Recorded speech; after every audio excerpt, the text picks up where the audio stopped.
Hello friend, welcome back to my channel to Shubh vlogs. তোমরা সবাই কেমন আছো? আশা করছি ভালো আছো, আর আমরাও খুব ভালো আছি। চলে এসেছি এই যে নতুন একটা ফ্রেশ ব্লগের সাথে।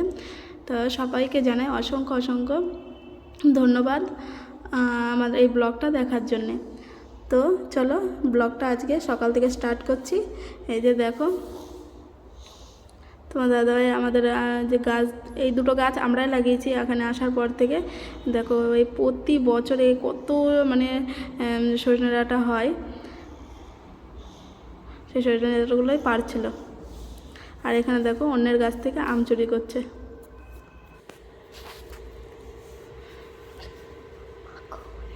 আজকে ব্লগটা আমি সকাল থেকে স্টার্ট করছি। এই যে সকালবেলা আমি কিচেনে চলে এসেছি।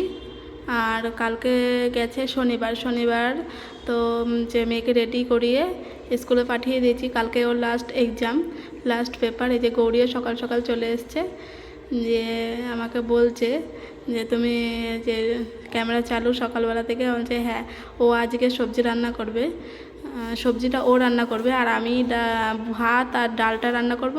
আর তোমাদের দাদাই কেটে দেবে, মানে কাটিং করে দেবে, মানে সবজি যাবতীয় যেগুলো লাগবে সেগুলো সব কেটে দেবে। সেগুলো সব কেটে দিয়ে ও যাবে নিচে আগ পরিষ্কার করতে। এই যে গৌরীর প্রিপারেশান চালু একেবারে। তো আমরাই যে নিচে চলে এসেছি, রান্নাবান্না কমপ্লিট করে আমরা নিচে চলে এসেছি।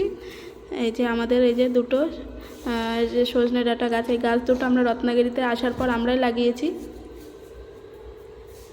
লাগিয়েছি।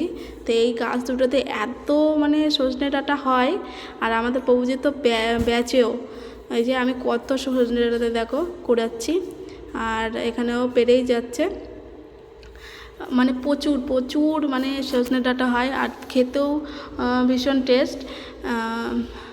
আর আমাদের এই সজনে ডাঁটা এই রত্নাগিরিতে প্রায় 150-200 টাকা করে কেজি। হ্যাঁ, এরকমই একটা হবে, মানে হবে না, এই রকমই কেজি এখানটায়। এত দাম, তাহলেও মানুষে সবাই খায়, আর আমাদের প্রভুজিও বেচেও। ওই যে আমি দেখাচ্ছিলাম যে দেখো কতগুলো ডাঁটা হয়েছে, প্রায় 1 কেজি মতো, 1-1.5 কেজি মতো ডাঁটা আজকে পাড়া হয়েছে। কেননা কালকে তো সানডে, আর সানডেতে আমাদের প্রোগ্রাম থাকে। সেখানে ইডলি আছে, সকালবেলায় ইডলি সাম্বার আছে। তো ওই সাম্বারের জন্যেই এই যে ডাঁটাগুলো, সজনে ডাঁটাগুলো পাড়া হচ্ছে। আর এখানে আর আমার হিন্দিটাই বেশি টান চলে আসে, কেননা যেহেতু 6 বছর ধরে আছি এখানে, সেহেতু বলা হয়। বাংলাটাও আমরা দুজনে মিলে বলি, কিন্তু এই হিন্দির একটা যেরকম টান হয়ে যায়। এই দেখো আমি সজনে ডাঁটা বলতে বলতে ড্রামস্টিক বলে ফেলছি। এখানে এগুলোকে ডাম্বা বলে, কেউ ড্রামস্টিক বলে মারাঠিতে।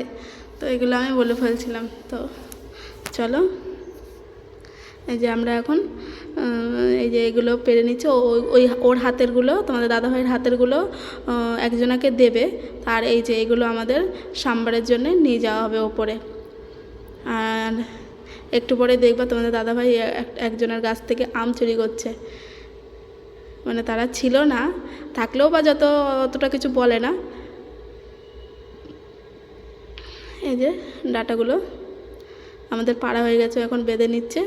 আর এখন কতগুলো পারবো আম।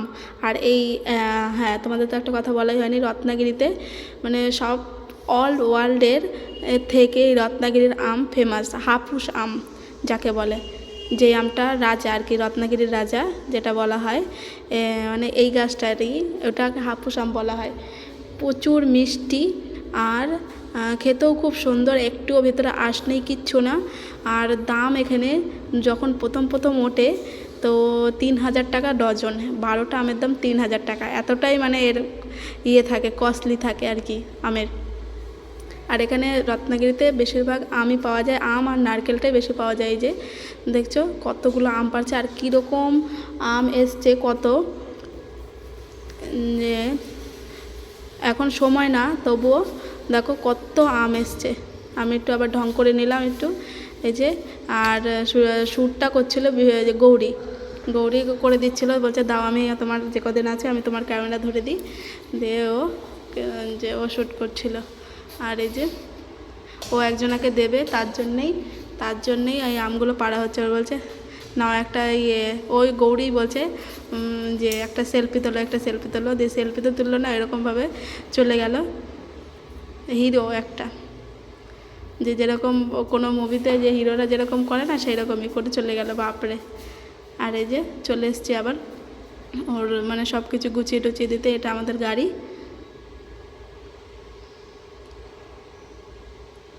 ওর এখন আমি এই যে আগগুলো আমি তুলে দেবো, আর বরফ আছে বরফটাও আমি তুলে দেবো। তুলে দিয়ে ও চলে যাবে ওর কাজে, ডিউটিতে, দোকানে চলে যাবে, আর আমি চলে আসবো ওপরে।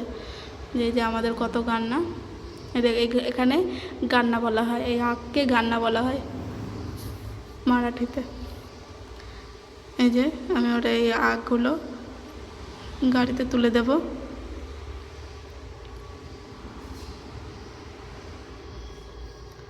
পুরো শ্যুটটাই ও করে দিয়েছিল, ভিডিওটা ওই করে দিয়েছিল গৌরী।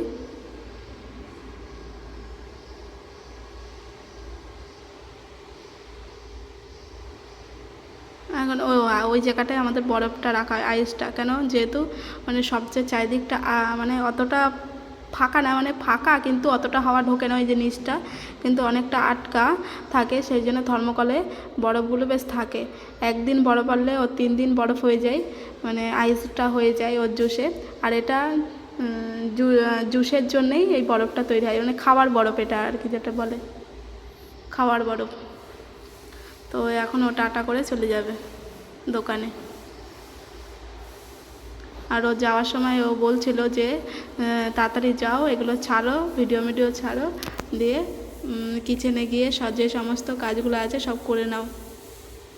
তারপর বিকেলবেলা যেতে হবে মার্কেটে। এখানে আমাদের শনিবার মার্কেট বসে, তোমাদের তো আগেই বলেছি। সেই শনিবার মার্কেটে যাচ্ছে, সরি যাবো বিকেলে। আর এই যে এখন চলে যাচ্ছে। ওরা টাটা দেওয়া দেখে আমি হাসছিলাম। এই যে আমি চলে এসেছি এবার। আমি উপরে গেছিলাম কিচেনে, সেই শ্যুটটা নেওয়া হয়নি। তো এই যে আমি আবার চলে এসেছি নিচে, ওই যে গৌরী ওখানে ওর বাবা জামা প্যান্টগুলো নাড়ছিল। তো আমি চলে এসেছি যে নিচে মাতাজির কাছে 2-1টা কাজ আছে, সেগুলোই করার জন্যে। আর যে গৌরী পিছন থেকে আসছিল।